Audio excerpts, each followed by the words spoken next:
जब मैं आपका प्रवचन सुनता हूं तो न जाने क्यों उसके प्रेम संगीत में खो जाता हूं। मुझे लगता है कि आप सितार बजा रहे हैं और मैं तबला बजा रहा हूं। कभी लगता है कि मैं तानपुरा बजा रहा हूं और आप तान लगा रहे हैं। प्रभु, मुझे यह क्या हो गया है? कृपा कर मुझे थामे। थामे? धक्का देंगे? ऐसी शुभ घड़ी आ गई, तुम कहते हो कृपा कर थामे। यही तो मैं चाहता हूं कि सभी को हो जो तुम्हें हुआ है। ये जो मैं कह रहा हूं ये शब्द नहीं, संगीत ही है। और इसे अगर तुम सुनना चाहते हो तो सुनने की जो श्रेष्ठतम व्यवस्था है वो यही कि तुम भी मेरे संगीत में सहभागी हो जाओ। मेरी इस लय में तुम भी तानपुरा तो बजाओ कम से कम। तुम ऐसे दूर दूर खड़े न रह जाओ। तुम इस ऑर्केस्ट्रा में अंग बन जाओ, तभी तुम समझ पाओगे। शुभ हो रहा है, सौभाग्य की घटना घट रही है। तुम डरो मत। दो तबले पर ताल, बजाओ तानपुरा, साथ मेरे गाओ, साथ मेरे नाचो। इसी नृत्य में तुम खो जाओगे। इसी खोने से तुम्हारा वास्तविक होना शुरू होगा। इसी नृत्य में तुम विसर्जित हो जाओगे। तुम्हारी सीमाएं असीम में डूब जाएंगी।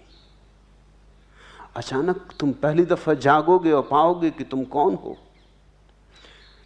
इसी खो जाने में नींद टूटेगी, जागरण होगा और तुम कहते हो प्रभु थामे। समझ रहा हूं तुम्हारी अड़चन भी, तुम्हारे प्रश्न को भी समझ रहा हूं, क्योंकि जब कोई ऐसा डूबने लगता तो घबराहट स्वाभाविक होती कि क्या हो रहा, कहीं मैं पागल तो नहीं हुआ जा रहा। यहां कैसी वीणा हो, कैसा तबला, पूछने में भी तुम डरे होगे। प्रश्न को मैंने कहा तो बहुत लोग हंसे भी। उनको भी लगा ये क्या पागलपन है। तुमको भी लगा होगा क्या पागलपन है, ये मैं कर क्या रहा हूं। यहां सुनने आया हूं कि तबला बजाने, और ये कैसा तानपुरा मैंने साथ लिया। ये कैसी कल्पना में मैं उलझा जा रहा हूं। ये कोई सम्मोहन तो नहीं, ये कोई मन की विक्षिप्तता तो नहीं, ये कैसी लहर मुझ में उठी।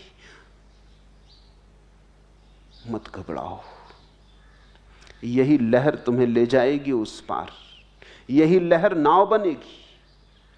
इसी लहर पर चढ़ने को कह रहा हूं। चढ़ जाओ इस लहर पर, इस लहर को चूको मत। ये लहर डुबाए तो डूब जाओ, ये उबारे तो उबरो, डुबाए तो डूबो। इस लहर के साथ अपना तादात्म्य कर लो। इस लहर से लड़ो मत, इसके विपरीत तैरो मत, इससे बचने की चेष्टा मत करो।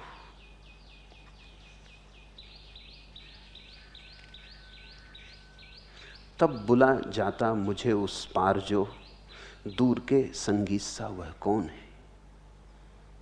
जो तुम्हें बुला रहा है वो अभी दूर का संगीत है। तुम उसके साथ अगर तानपुरा बजाने लगे वो करीब आने लगेगा। तब बुला जाता मुझे उस पार जो दूर के संगीत सा वह कौन है। अभी दूर है संगीत, सहभागी बनो। एक तो सुनने का ढंग होता है कि सुन रहे हैं तटस्थ भाव से, जिससे कुछ लेना देना नहीं। सुन रहे हैं एक निष्क्रिय अवस्था में, मुर्दे की तरह। कान है तो सुन रहे हैं। एक तो निष्क्रिय सुनना है और एक सक्रिय सुनना है, प्रफुल्लित, आनंदमग्न, नाचते हुए, सहयोग करते हुए। जैसे मैं नहीं बोल रहा हूं, तुम ही बोल रहे हो। जैसे तुम्हारा ही भविष्य बोल रहा है, जैसे तुम्हारे ही भीतर छिपी हुई संभावना बोल रही है। मैं तुम्हारी ही गुनगुनाहट हूं। जो गीत तुम अभी गाए नहीं और गाना है, उसी की तरफ थोड़े से पाठ तुम्हें दे रहा हूं। अभी जो तुम्हें लगेगा तानपूरा है, बजाते बजाते वही तुम्हारी वीणा हो जाएगी। अभी तुम मेरे साथ बजाओगे, धीरे धीरे तुम पाओगे तुम और मैं का फासला तो समाप्त हो गया। न तो मैं हूं न तुम हूं, परमात्मा बजा रहा है। और तब तुम इस योग्य हो जाओगे कि कोई तुम्हारे पास आए तो वो अपना तानपूरा बजाने लगे। प्राणों के अंतिम पाहुन, चांदनी धुला अंजन सा विद्युत मुस्कान बिछाता, सुरभित समीर पंखों से उड़ जो नभ में घिर आता, वह वारिद तुम आना बन। ज्यों श्रांत पथिक पर रजनी छायासिया मुस्काती, भारी पलकों में धीरे निद्रा का मधु खुलकाती, त्यों करना तुम बेसुध जीवन। अज्ञात लोक से छिप छिप ज्यों उतर रश्मियां आती, मधु पीकर प्यास बुझाने फूलों के उर खुलवाती, छिप आना तुम छायातन। आने दो मुझे, तुम्हारे भीतर आने दो। थामने की बात ही मत उठाओ। तुम्हें मदमस्त होना है, तुम्हें शराबी बनना है, तुम्हें डोलना है किसी मदिरा में। थामने की बात ही मत उठाओ। तुम्हारा डर मैं समझता हूं कि ये क्या हो रहा है, कहीं मैं अपना होश तो ना खो दूंगा, कहीं मैं बेसुध तो न हो जाऊंगा। ज्यों श्रांत पथिक पर रजनी छाया सिया मुस्काती, भारी पलकों में धीरे निद्रा का मधु खुलकाती, त्यों करना तुम बेसुध जीवन। यही अब तुम्हारी प्रार्थना हो, त्यों करना तुम बेसुध जीवन। तुम मुझसे कहो कि जल्दी करो, तुम मुझसे कहो कि अब ऐसा भय मुझे ना रहे कि मैं कुछ थाम के रुक जाऊं।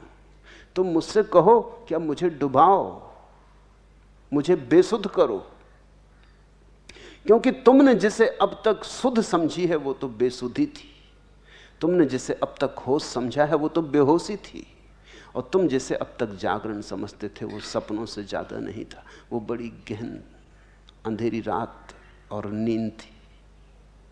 अब ये जो बेसुधी मैं तुम्हें देना चाहता हूं, जो बेहोशी तुम्हें पिलाना चाहता हूं, ये होश का आगमन है। ये तुम्हें बेहोशी लगती है क्योंकि तुम जिसे अब तक होश समझे थे उससे विपरीत है।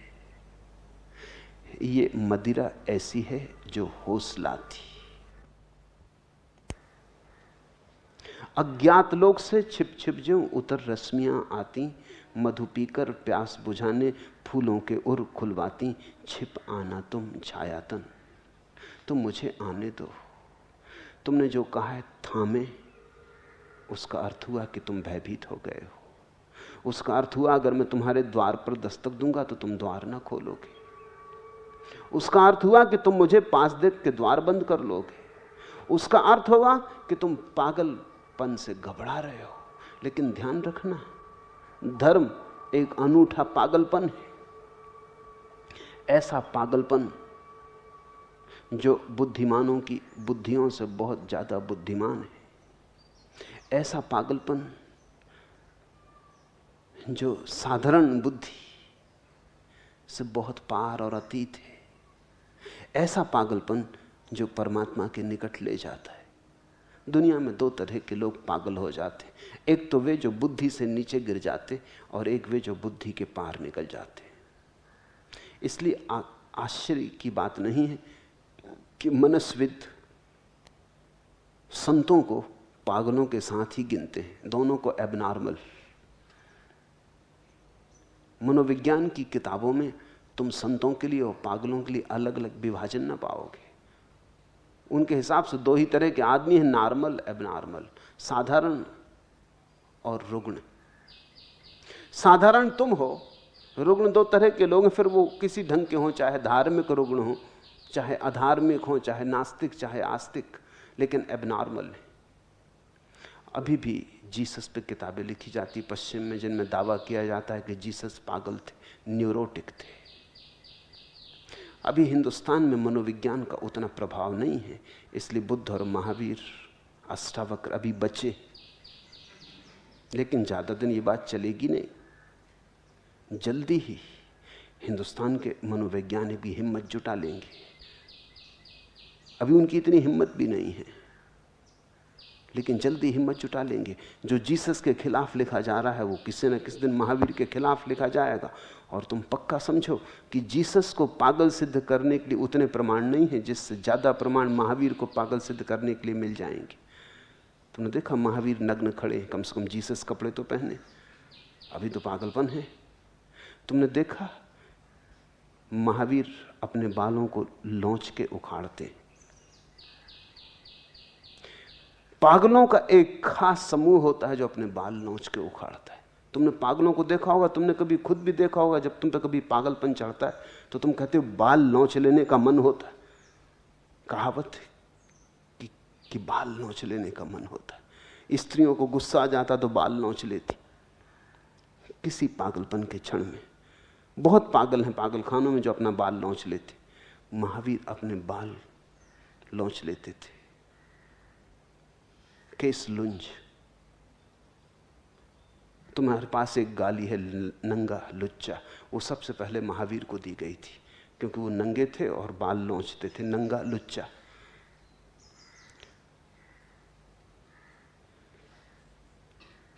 अगर महावीर में खोजना हो पागलपन तो पूरा मिल जाएगा।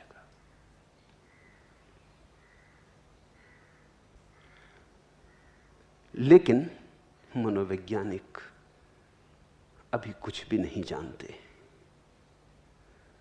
जो उनका विभाजन है अज्ञान में। यह भी हो सकता है कि एक आदमी शराब के नशे में चल रहा हो, रास्ते पर डमाडोल डगमगाता है, और कोई किसी के प्रेम में मदमस्त होकर चल रहा हो, और कोई किसी प्रार्थना में डोल रहा हो। तीनों राह पर डमाडोल चल रहे हो, पैर जगह पे ना पड़ते हो, समाये ना समाते हो, भीतर की खुशी ऐसी बही जा रही हो। पीछे से तुम तीनों को देखो तो तीनों लगेंगे कि शराबी हैं, क्योंकि जैसा शराबी डमाडोल हो रहा है वैसी ही मीरा भी डमाडोल हो रही है, वैसे ही चैतन्य भी डमाडोल हो रहे हैं। जैसे शराबी गीत गुनगुना रहा है वैसी मीरा भी गीत गुनगुना रही है। पीछे से तुम देखोगे तो तुम्हें दोनों एक जैसे लगेंगे, लेकिन कहाँ मीरा और कहाँ शराबी, कहाँ चैतन्य और कहाँ शराबी। शराबी ने बुद्धि गंवा दी शराब पी के, मीरा ने भी बुद्धि गंवा दी। मीरा कहती सब लोक लाज खोई, कोई और बड़ी शराब पी ली।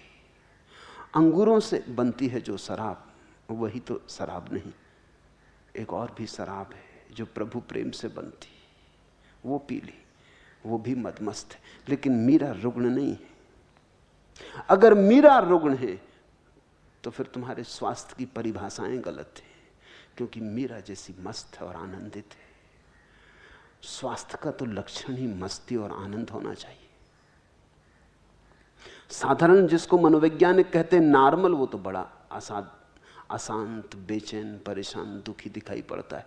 ये कोई स्वास्थ्य की परिभाषा हुई? ये चिंताग्रस्त लोग, दुखी लोग, परेशान लोग, जिनके जीवन में कभी कोई फूल नहीं खिला, कोई सरगम नहीं फूटा, कोई रसधार नहीं बही, ये स्वस्थ लोग हैं? अगर यही स्वस्थ लोग हैं तो समझदार लोग तो मीरा का पागलपन चुनेंगे। वो चुनने योग्य है। पागलपन सही, नाम से क्या फर्क पड़ता है? गुलाब को तुम क्या नाम देते हो, उससे क्या फर्क पड़ता? गुलाब तो गुलाब है, गुलाब तो गुलाब ही रहेगा। तुम गेंदा कहो, इससे क्या फर्क पड़ता है? तुम महावीर को पागल कहो, इससे क्या फर्क पड़ता है? या परमहंस कहो, इससे क्या फर्क पड़ता है? महावीर महावीर है, ये तुम ख्याल में लेना। घबरा मत जाना। मेरे पास अगर तुम हो तो निश्चित ही किसी शराब के पिलाने का आयोजन चल रहा। ये मधुशाला है। इसे मंदिर कहने से बेहतर मधुशाली कहना उचित है। यहां मैं चाहता हूं कि तुम डोलो, नाचो।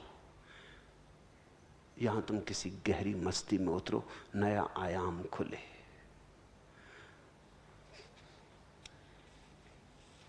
दूर दिल से सब कदूरत हो गई है, जीस्त कितनी खूबसूरत हो गई है, थोड़ा पियो मुझे। दूर दिल से सब कदूरत हो गई, सब चिंता फिक्र बेचैनी, अशांति सब दूर हो जाएगी। जीत कितनी खूबसूरत हो गई और जिंदगी बड़ी खूबसूरत हो जाएगी। एक एक फूल में हजार हजार फूल खिलते दिखाई पड़ेंगे। इस कदर सती है, इस कदर सती है दुनिया की मसरत, दिल को फिर गम की जरूरत हो गई है। और जब तुम जिंदगी के असली आनंद को जानोगे तो तुम चकित हो जाओगे। तुम पाओगे इस दुनिया के सुख से तो परमात्मा को, परमात्मा के विरह में, परमात्मा के विछोह में पैदा होने वाला दुख बेहतर है। इस दुनिया के सुखों से तो परमात्मा के विछोह में रोना बेहतर है। इस दुनिया की मुस्कुराहटों से तो परमात्मा के लिए बहे आंसू बेहतर है। इस कदर सती है दुनिया की मसरत, दिल को फिर गम की जरूरत हो गई है। यूं बसी है मुझ में तेरी याद साजन, मेरे मन मंदिर की मूरत हो गई है। तेरी याद ने दिल को चमका दिया, तेरे प्यार से ये सभा सज गई। जबां पर न आया कोई और नाम, तेरा नाम ही रात दिन भज गई। मेरे दिल में सहनाई सी बज गई। इस सहनाई को बजने दो, इस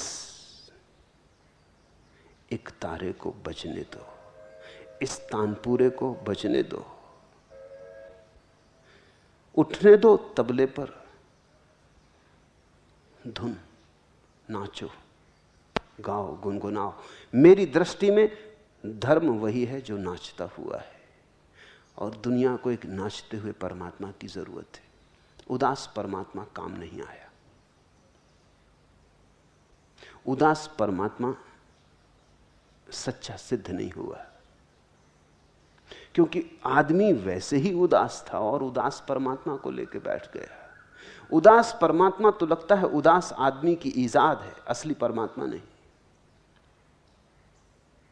नाचता, हंसता परमात्मा चाहिए।